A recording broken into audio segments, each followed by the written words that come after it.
সেই জন্য Lord Ripon 1882-3 declare করলেন যে যত ট্যাক্স পেয়ার আছে রুরাল বেঙ্গলে আপ টু সাব ডিভিশন তালুক তহসিলের সবাইকে ভোট এর অধিকার দিয়ে দাও এবং ওরাই নির্বাচিত করুক লোকাল বোর্ডের নেতাদের।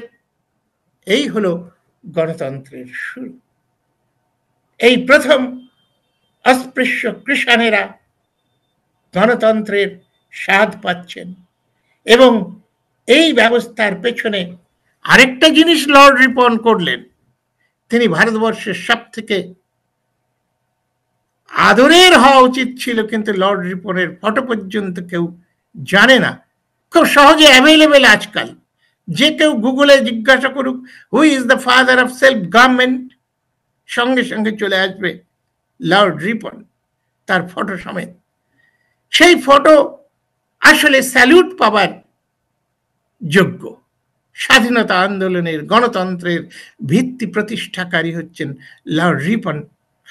সেই লর্ড রিপন দেখলেন যে আরে লেখাপড়া না জানলে তো গভর্নমেন্ট কি করে চালাবে, শুধু ভোট দিলেই তো একজন নেতা বানানো যায়,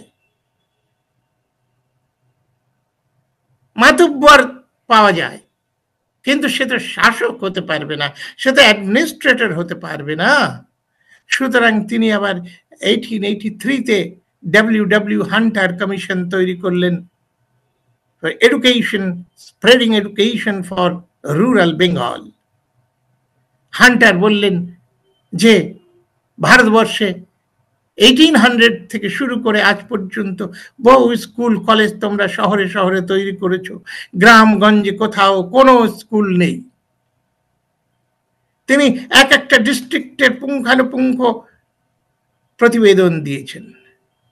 কিছু কিছু দুই একটা মুক্তাব আছে মুসলমানদের, সেখানে এদের এন্ট্রি আছে, নইলে এদের কোনো এন্ট্রি নেই।